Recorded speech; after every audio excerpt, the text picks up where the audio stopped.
Hello and welcome to Mind Shifters Radio. I'm Tim Hayes. I'm your host for the first hour. And today is Wednesday, November 24th, 2021. As always, we're grateful to everyone who's joining us here today, whether you're listening live or through the archives, as we spend another couple of hours teaching and supporting people in using some of the most powerful, effective, efficient, and accessible tools I've ever encountered. These tools are available absolutely free on the website at whyagain.org. If you go to that website and click on the Start Here link in the upper left-hand corner, it will take you to a page where you can download and read Chapter 24 of Dr. Michael Rice's book. His book is titled, Why Is This Happening to Me Again? And that particular chapter of that book contains a narrative description of the primary tool in this work. That tool is known as the Reality Management Worksheet, sometimes called the Reality Management Wake-Up Sheet. It's a tool I've been using to great effect for over 17 years to improve the quality of my life and most of my relationships, and to turn any negative emotional experience into part of the infallible guidance system that each and every one of us has been given. You can also download the actual worksheet itself. It's a simple PDF file. Download it, copy it off, use it as much as you'd like. You can also go to your app store and type in the 3 words Heartland Aramaic Forgiveness. And before you're done typing the word forgiveness, you'll see the glowing heart icon. If you tap on that, it will let you download a completely free and private app. That app contains the Reality Management Worksheet, an abbreviated version of that worksheet process, a copy of the Dragon Klingon game, which is a wonderful way to introduce these tools to even younger audiences, and wherever you have your smartphone, which is where most people go anywhere today, then you'll have access to that powerful tool. We encourage people to do that soon and often. You can also download a whole host of audio files of shows just like this one, where people have called in and either been stepped through the worksheet process or given powerful testimonials about how the use of that process has improved their lives. We hope people do that soon and often because it leads to comments and questions and testimonials, and that's what we're here for. Our call-in number, if you have any of those to share with us, is 563-999-3581. Call that number and press 1, and it'll put a little icon of a hand up by your phone number, and I'll announce you by your area code. We're also doing the Course in Miracles workbook lessons this year, and today is the 328th day of the year. The lesson today simply reads, I choose the second place to gain the first. The commentary reads, what seems to be second place is first. For all things we perceive are upside down until we listen to the voice for the Creator. It seems that we will gain autonomy if we strive to be separate, and that our independence from the rest of the creation is the way in which salvation is obtained. Yet, all we find is sickness, suffering, loss, and death. This is not what the creation wills for us, nor is there anything that is second to the Creator's will. To join with the Creator's will is but to find our own.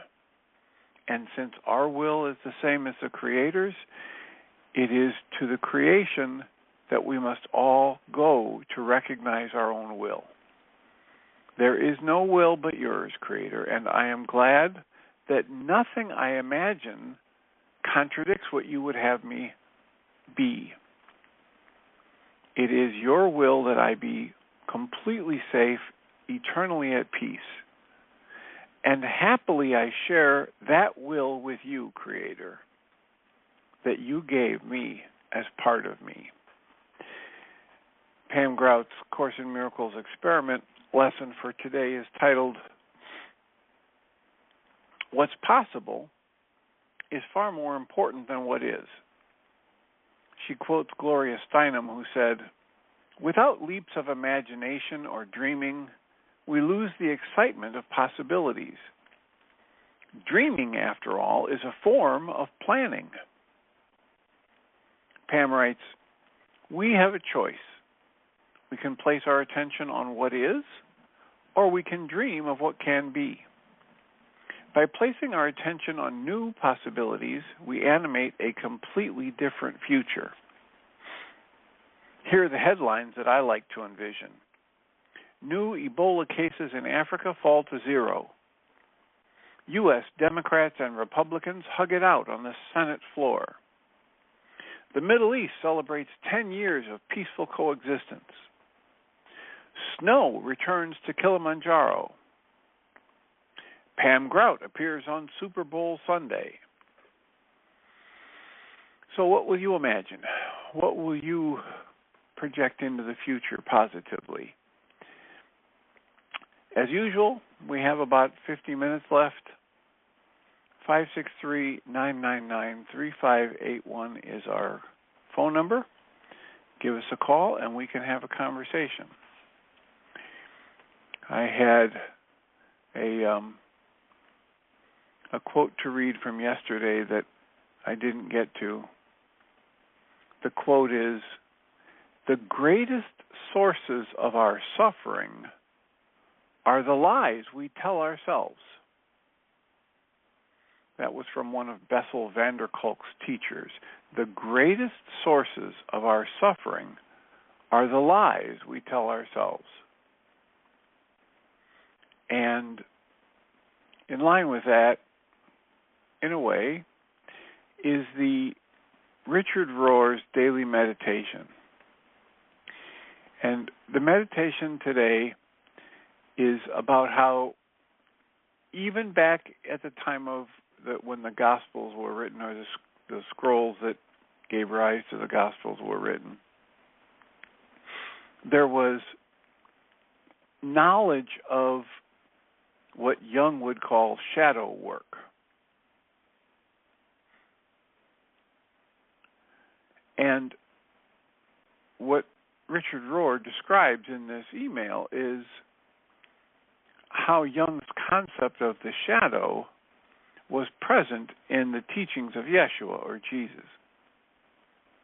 He says, the ego wants to eliminate all humiliating or negative information in order to, quote, look good, close quotes, at all costs.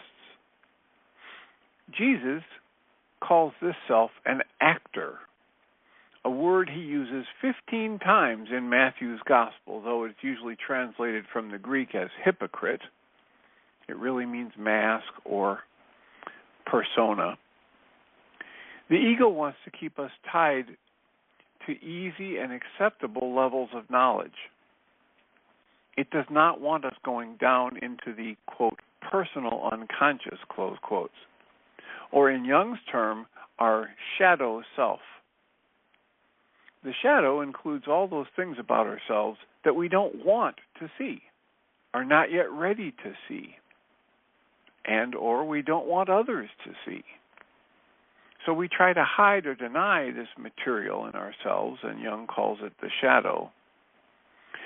And truth be told, most of us hide it even from our own awareness. Jung asks the question, how can I be substantial if I fail to cast a shadow? He makes it clear that the unconscious is not bad or evil. It's just the part of our awareness that is hidden from us. Jung describes the shadow also as, quote, the source of highest good, not only dark, but also light, not only bestial, semi-human, and demonic, but superhuman and spiritual and divine. That is why we dare not avoid the deep self. Wild beasts and angels reside in the same wilderness, and it takes the Spirit to drive us there. The more we're attached to any persona or mask, any image of ourselves, whether it's bad or good, any chosen and preferred self-image, the more shadow self we will have. We absolutely need conflicts, moral failures, defeats to our grandiosity, even those people we see as enemies. These are necessary mirrors. If we didn't have them, we would have no way to ever spot our own shadow.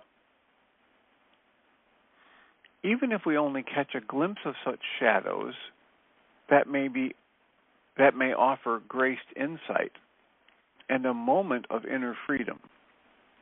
Jesus seems to precede Jung and the modern depth psychology by 2,000 years when he says, quote, "Why do you observe the splinter in your brother's eye and never notice the plank in your own? How dare you say to your sister or brother, 'Let me take that splinter out of your eye,' when all the time there is a log in your own? Take the log out of your own eye first, and then you will see clearly enough to take the splinter out of your brother or sister's eye." That's from Matthew chapter 7, verse 4-5. He says here, note that Jesus does not just praise good moral behavior and criticize immoral behavior as a lesser teacher might. Instead, he talks about something caught in the eye. He knows that if we see rightly, our actions and behaviors will eventually take care of themselves. The creation wastes nothing and includes everything. The God of the Bible is known for transmuting and transforming our shadow selves into our own more perfect good. God brings us, often through failure, from unconscious to ever deeper consciousness and conscience. I doubt if there is any other way. All the rest is mere self-validation. So, the truth, I frequently quote Guy Finley, who says, there is nothing more practical than true spirituality. And these deep spiritualities, these deep truths that come to us, that cross from one spiritual teaching to another. And Michael Rice tries to remind us that true spirituality was essentially the root of every major religion. Now, the religions have drifted away from, the core message, each in their own way. But they're rooted in just powerful, direct observation of the way things actually are. And one of the things that is always and forever true is that nothing is either good or bad, as Shakespeare said, but thinking makes it so. So what are we going to think? How are we going to think? What are we going to turn away from in ourselves? What are we going to gladly accept within ourselves so that we can then begin to do something with it? I can't work with a problem that I won't admit I have. I can't,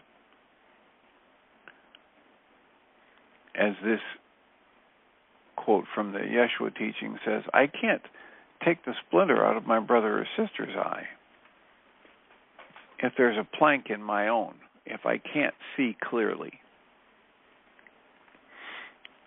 And as Paramahansa Yogananda would have us understand, all of this talk about the unconscious is a distraction. The truth is, there is only our consciousness. There is only what we have lived and experienced in our lives.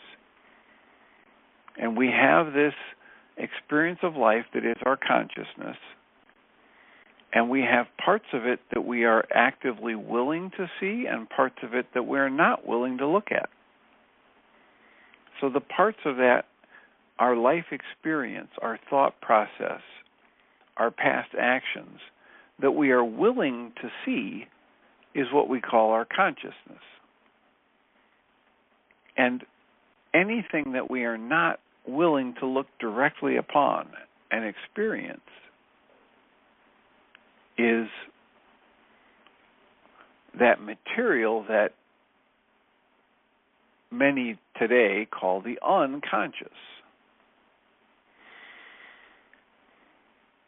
So the core of this work is for me to willingly step into direct conscious awareness of my true nature and every distortion of thought that has led me to something less than that true nature, something less than the loving, something less than the gratitude-filled, something less than the compassionate energy, which is the true nature of each and every one of us.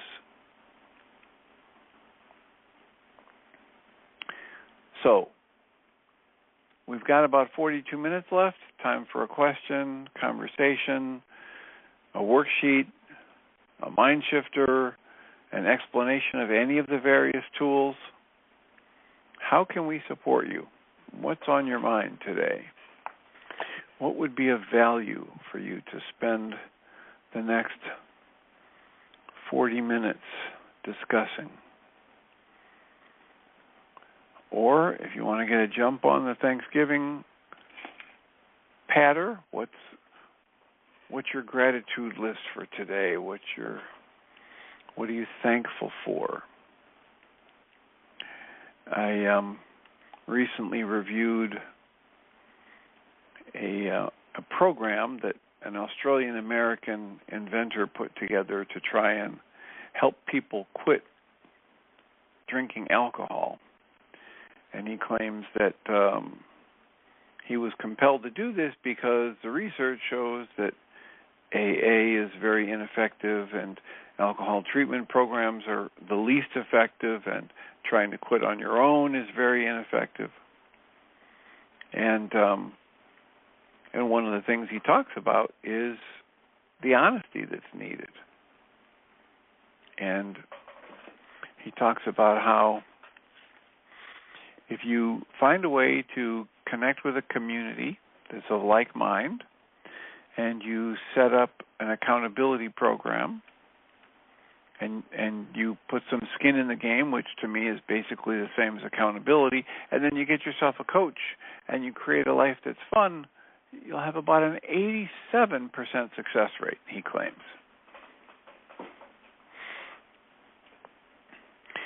And clearly, in that process, there's something for him to be, something for him to gain. And I think the idea of quoting statistics that are so low for Alcoholics Anonymous or actual institutional support groups or treatment programs is to drive people to try his approach, which of course means hiring one of his coaches. So there's a shadow at work there. There is, at almost every turn, something else to be sold. And so the pure intention of just helping people has layers around it. What are the layers around your life? What are the things? I recently watched the Marvel movie Shang-Chi or whatever,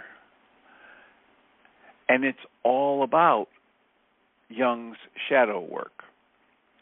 It's all about how if I pretend I'm nothing but good, if I deny my woundedness, my obsessions, my negative self-talk, if I deny anything about my life, I can't work with it. And I cut myself off from some of the life energy that, is, Michael would say, is my birthright, is my true nature. And only by acknowledging, oh yeah, I've wanted to punch that person in the face. Oh yeah, I've stole some stuff when I was a kid. Oh yeah, I used to lie a lot. Only by acknowledging that at deeper and deeper levels do I actually get access to all of the strength and resources that are part of my birthright. I've done several worksheets on the internet show and shared them with the audience about, when I tapped into something and my mind was telling me I'm really upset because somebody in my life today is doing this or not doing that. And yet, when I put that on a worksheet and cancel all the goals my mind is holding, and because I've specified all of the thoughts my mind was using to create that image, and I specify what's the goal my mind is telling me has to be met in order for me to be happy, I set up this energy resonance where when I stop all of that and ask to be shown the hidden part of my own mind, I get images. And invariably, when there are deep insights, those images are about times in my past where I did the same or similar thing as the person in my life today that my mind wants me to believe I'm upset about. And it's never the case. It's always that my upset is about my negative judgment against myself for doing something. And if I can get honest at deeper and deeper levels, I can start unpacking, dismantling, clearing those energies from my system. And the more I clear those energies from my system, the less of them there are to get resonated whenever I choose an interpretation for the neutral events in life as it unfolds that might resonate with that upset, that negative emotional state. That's what we're offering. We're offering a tool that can help you unpack your garbage, unpack your shadow, and get access to the power that you've been hiding from yourself. So, how can we support you in that process? What is it about thinking about that resonates for you that you'd like to discuss? 563-999-3581. Call that number, press 1, let's have a conversation. The other thing that was a theme in one of the calls earlier this week, several sessions I've had with people on one of the internet shows, was what happens when I refuse to use a drug like rage? What happens? Many people experience, the first thing that happens is they get in touch with pain, fear, and sadness at levels they hadn't remembered or hadn't experienced for a long time. The next thing that happens is they get access to a strength and energy that perhaps they've never experienced. So if you want more energy, if you want more strength, if you want more clarity, the recommendation is refuse to distract yourself from what's actually happening in your life.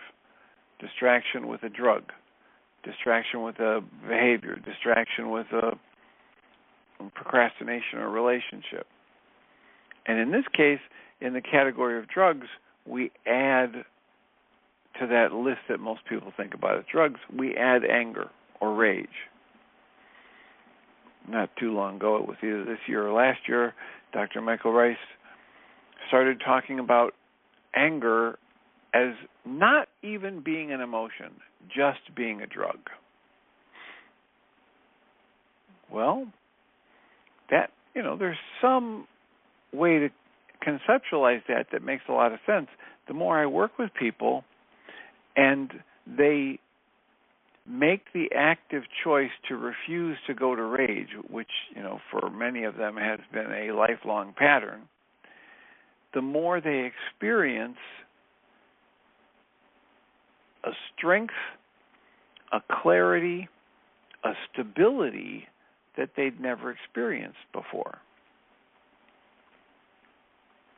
So if my drug of choice is keeping me numbed out, keeping me distracted from the truth of my strength, keeping me from seeing my shadow side, some of those things that I've done or said in the past that I'm not so proud of, if I'm hiding from that, I'm also hiding from the energy. Everything is energy, and even those memories within me are energetic memories. So if I refuse to see them, if I refuse to acknowledge them, if I work to hide them, the first thing is I have to add energy to my system to block myself from remembering it or being aware of it. So that's an energy drain right up front. The next thing is I'm cutting off my direct access to some of my life experience and learnings, and it ends up being a very counterproductive exercise. It might have been useful at some point in time when I didn't have the maturity or the strength or the resources to deal with a really difficult situation in my life. But as adults, the mechanism of the unconscious cuts us off from some of our strength, some of our clarity, some of our power. And as such, it's counterproductive. So, how might we support you in getting clarity, in getting access to some of your shadow material, conscious access to it? That's why Dr. Michael Rice has in every 7-step worksheet process right now, help me. There's a part where I ask some power greater than my conscious logical mind, ask to be shown the hidden parts of my mind. Help me get direct access to the part of my mind that's been denied and dissociated. Why? Because there's power in it. Power that I can reclaim to live my life more consciously, more willfully, more in line with what I would be proud to say, yes, I did this. Yes, I responded that way. I had a woman in my office earlier this week talking about how her daughter was very upset and went and stormed off into her room. And the mother let her go there and have some time to think about her situation. And then the mother went up to check on her daughter after 5 minutes or so. And as the mother was going up the stairs, she was thinking, what's she going to do if her daughter is still snotty and doesn't want to talk to her and doesn't want to open the door? And the mother's conditioning was saying things like, well, doggone it, this is my house, and if I want to go in there, I'm going to go in there, and she can't, push me around in my own home, et cetera, et cetera, et cetera. And she caught it. She saw all of that material that for most of us would be shadow material. Most of us as parents wouldn't even want to admit that we're getting that petty or having those rageful thoughts towards our children. And yet she caught it, she owned it, and she calmed herself down, which is the value of facing my shadow. Brings to mind I think it's a couple of years ago now, I started saying, my new definition for being stuck is any time I have a negative thought or emotion active in my system. My new definition for being hopelessly stuck is anytime I'm arguing for that negative thought or emotion. The work that's outlined here, the work that's being talked about in Jung's shadow work, the work that is being told to us that is contained even in the Yeshua teachings, is the willingness to see the plank in my own eye, the willingness to see my negativity, my pettiness,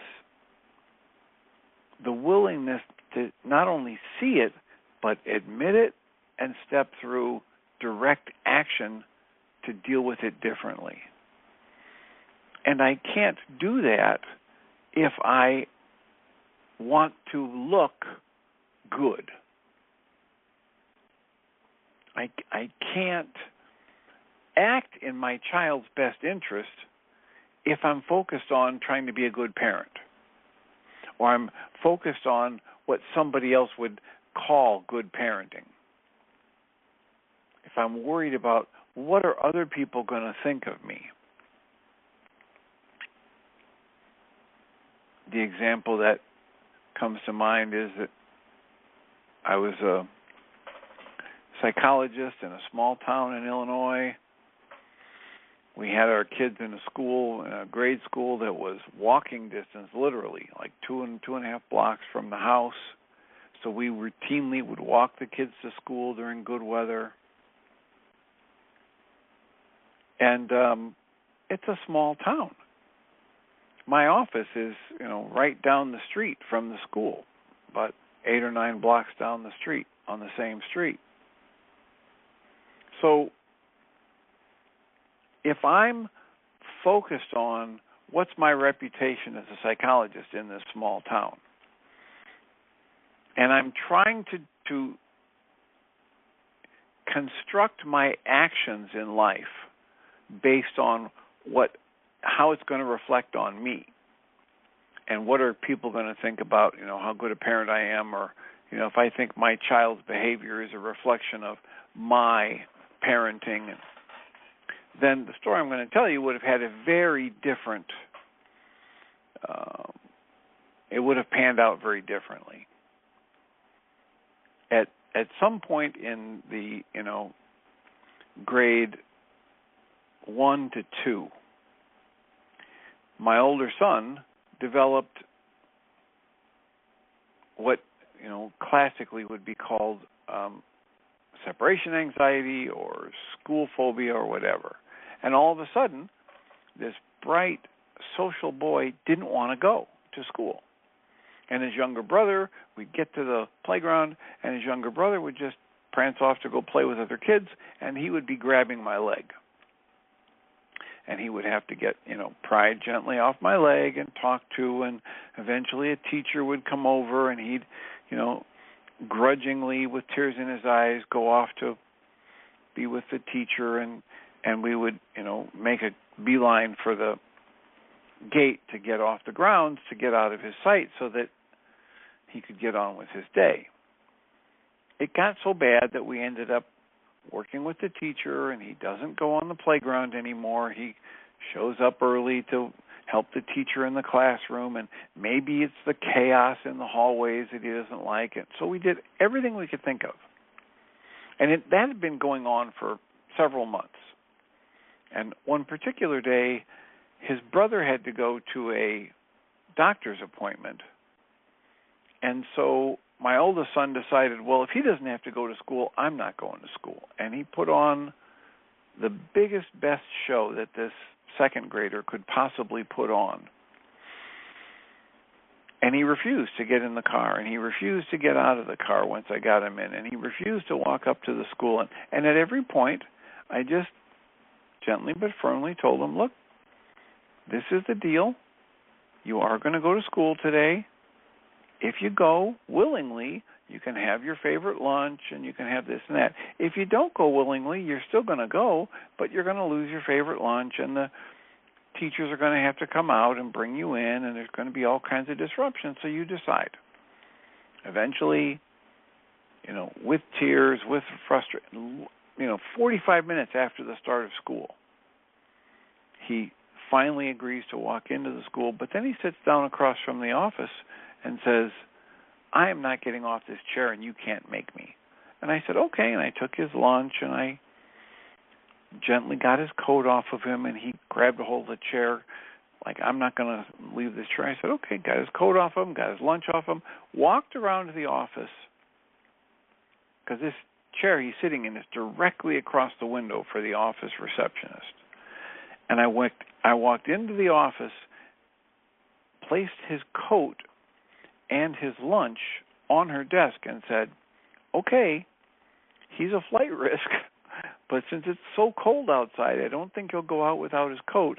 I got him here. He's all yours. And I could not have done that for him if I was worried about he's making me look bad as a psychologist, right? If I can't somehow magically transform him into a kid who loves school and wants to be there. And, there were points at which those thoughts about, well, what are people going to say? And this doesn't look good for you. And, what's a psychology trick you could pull? And I would catch those thoughts. I would own them, and then quickly realize that's not going to help my son here. Right? Me acting from a position of how are other people going to view me is never going to help my son. He needs to just be lovingly, firmly supported through this. And if I wasn't willing to see my negative thoughts and my insecurities, and I couldn't have ushered them out of the way, so that what I did was solely and wholly directed at helping my son.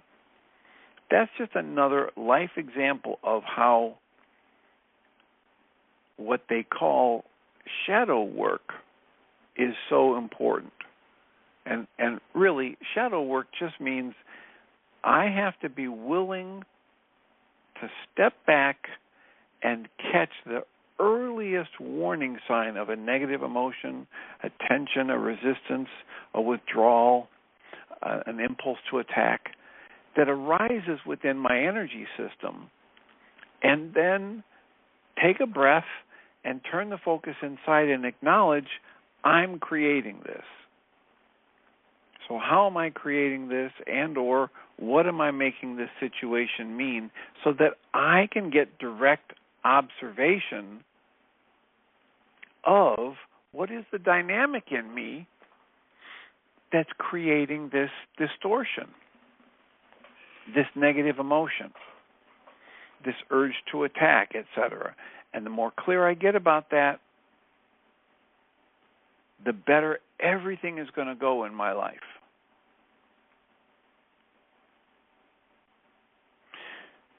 So that's the shadow work. That's the tie-in from Richard Rohr's meditation today. That's the tie-in to Yeshua's work. And we still have about 20 minutes to talk. What's on your mind? How can we support you today? 563-999-3581. Call that number and press 1, and we can have a conversation. And you can, regale me with the fancy little changed icon that they have in Blog Talk Radio. Instead of a question mark now, it looks like the icon of a little hand being raised. So, what's on your mind, and how can we support you? 563-999-3581, and then press 1.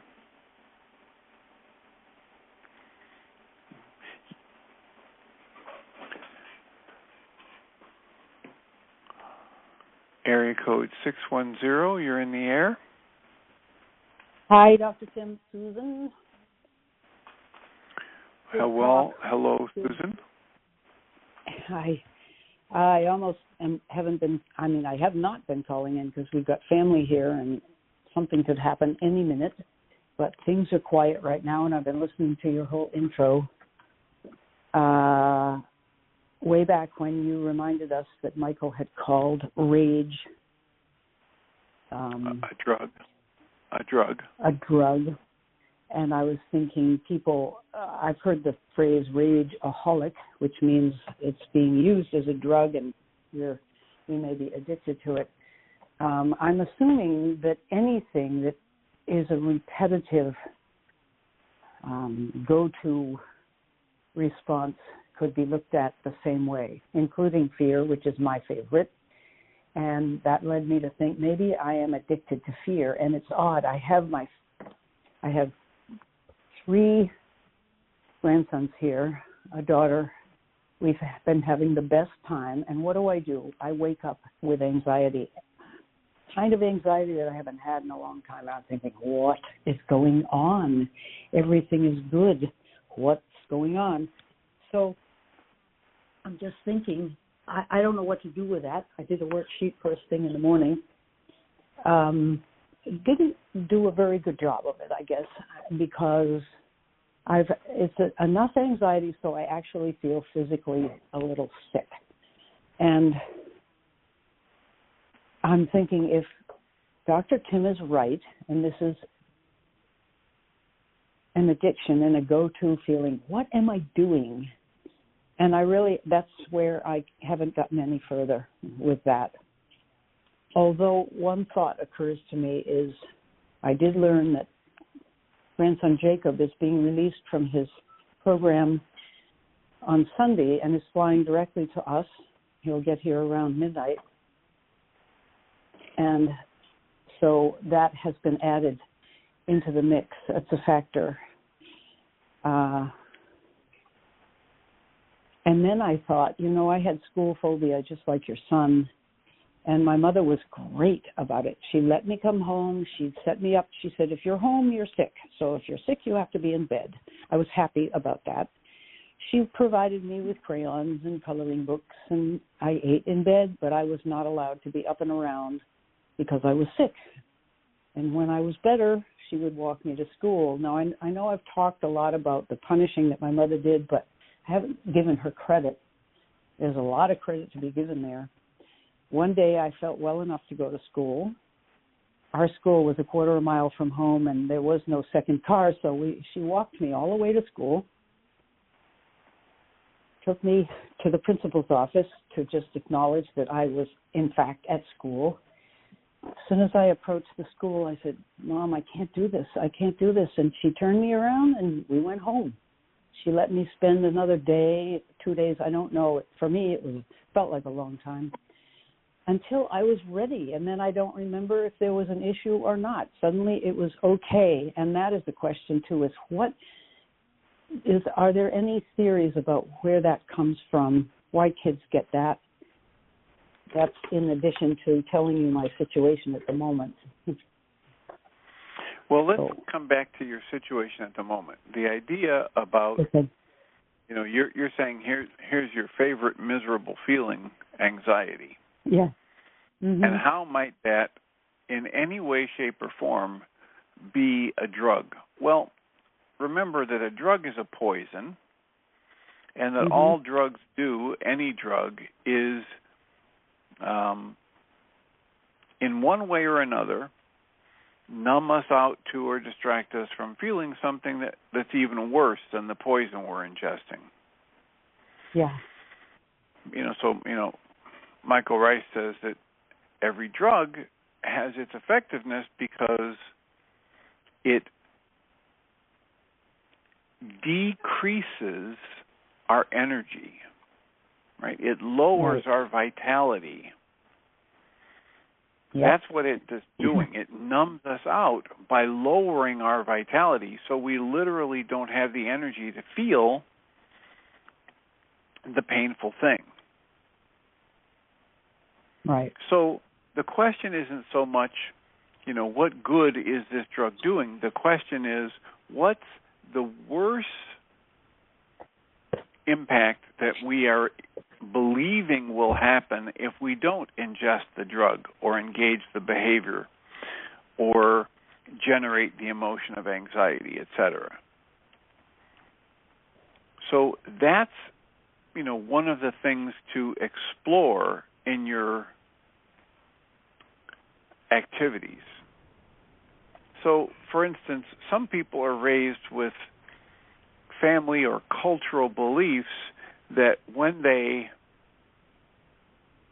have something good happen and they acknowledge it or they talk about it openly, they're inviting doom and gloom. They're inviting the next disaster. Mm-hmm. I worked with a woman who was literally raised in a family that had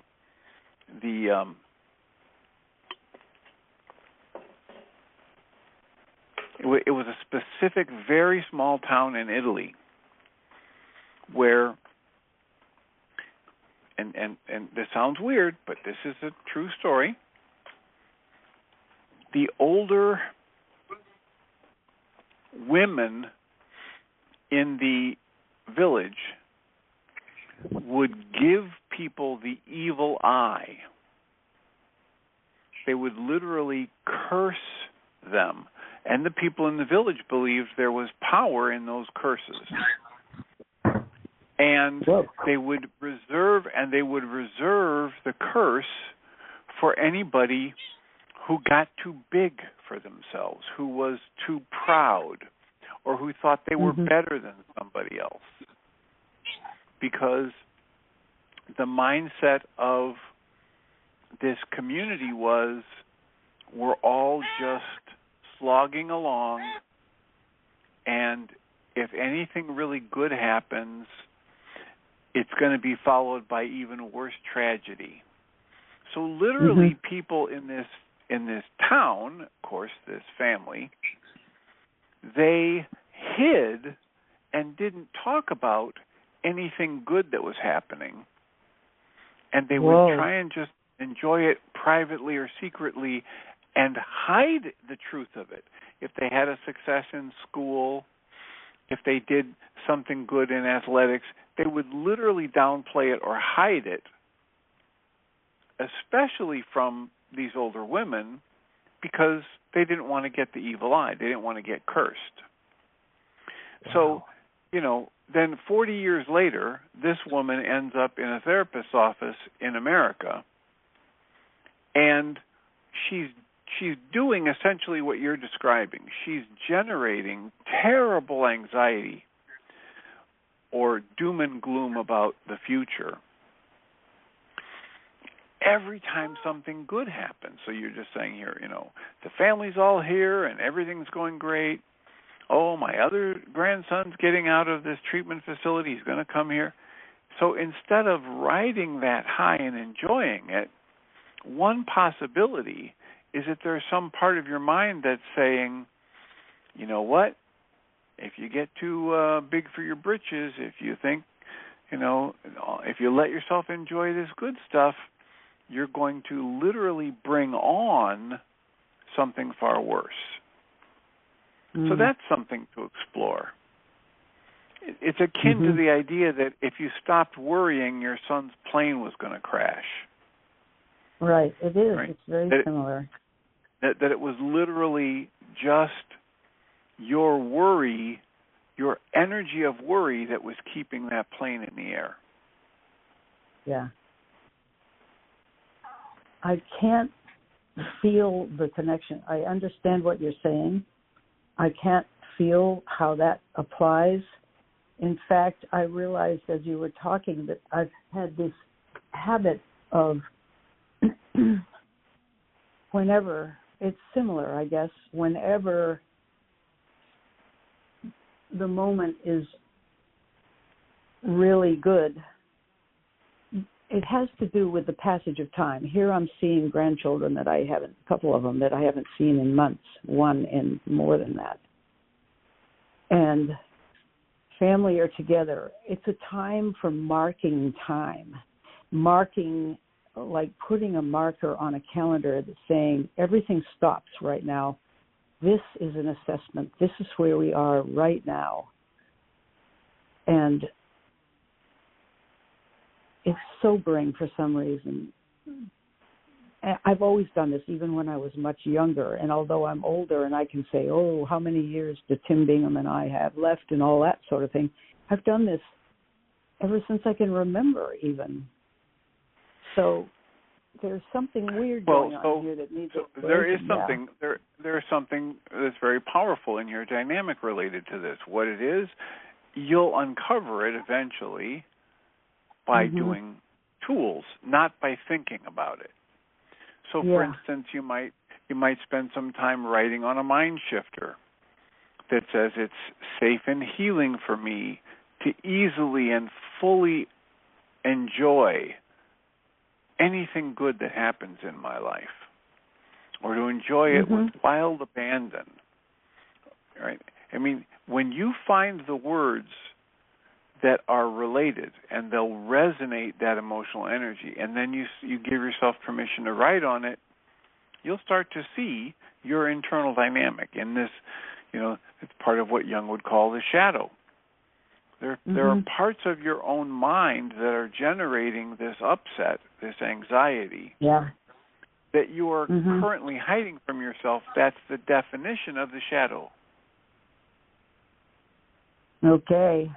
And you're not going to get access to it by thinking or having the discussion with me. The only way to get access to my shadow is to engage tools and to routinely practice that willingness to see what I'm hiding from myself. That willingness to observe every time I have found something I was hiding from myself, things have gotten better, not worse. So I practice actively observing that. I practice being willing to use the tools. And eventually, things start changing. Things start showing up. And I get more clear about exactly what it is I've been running from and hiding from myself.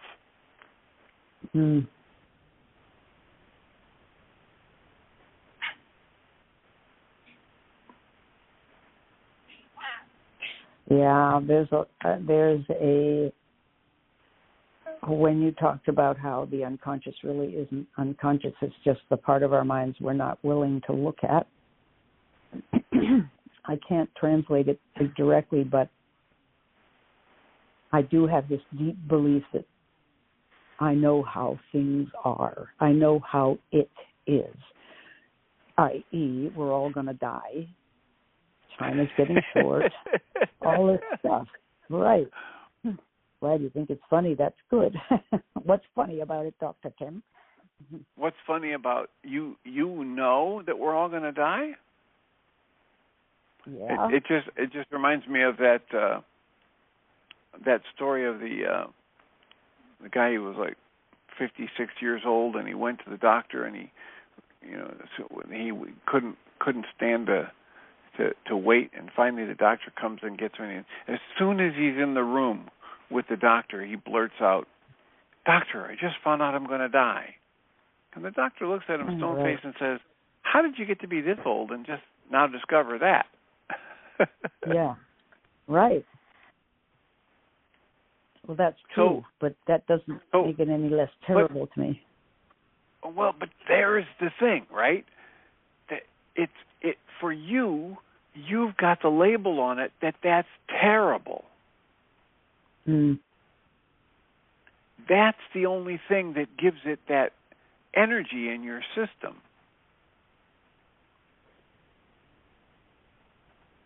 You have put a label on this truth of life that it's terrible, rather than just another wonderful part of life, another stage like graduating grade school or high school or getting married or having a child. It's a new adventure. You have labeled it this terrible, terrible thing. And I would suppose, because of a worksheet that you graced us with earlier in our time together, that it's related to your childhood experiences of terror and the war and the air raids and the violence in your home. And that's accessible for you to dismantle it. It doesn't have to stay that way. That's a false, now I'm saying false because it's negative, but that's an energy system belief in you that doesn't have to stay stuck that way. There's nothing absolute about death being terrible. There's something absolute about death. It's part of the cycle of life and death and rebirth, etc. But there's nothing inevitable about it being terrible. It's just another moment in life, another transition, until you label it something negative. And then you pour that negative energy into it, and then sure enough, it's horrible. It's terrible. It's never going to change from being terrible. It's something I have to run away from my whole life. And that's what we're saying. The more you can engage in the tools, like the mind shifter is the one that keeps coming to mind for me here, the more you can get access to the various ways you have taken an actuality of our lives and spun it so negatively that it becomes terrible.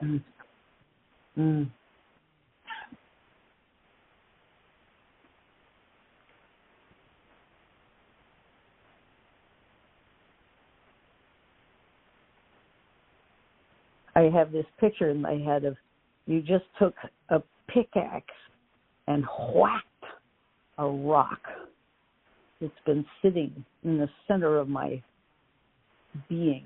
I don't know the word. And a few chips are beginning to fall out of it.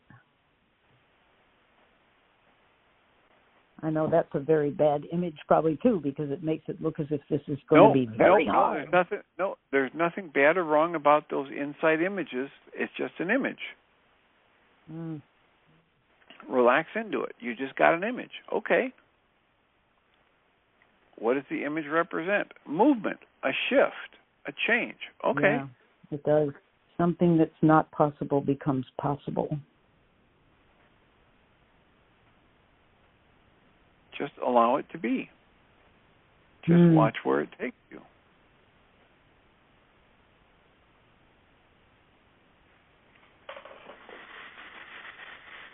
So, you've done it again. Thank you for chiming in here at the end of the call, and I hope that's somewhat useful and that you give yourself permission to do some mind shifting around it. And I will mute you and send you happy Thanksgiving blessings. I imagine that's what you'll be doing tomorrow rather than joining the show. So have a wonderful time with your family. Thank you. All right, you blessings. Too. I'll remind us all that we come from love. We're made of the stuff we call love. We actually are love, and everything else is false. Welcome, Jeannie Rice. Thank you, Dr. Tim. Appreciate that. And I hope you have an awesome Thanksgiving tomorrow. Thank you, and have a wonderful show today. Thank you. Bye.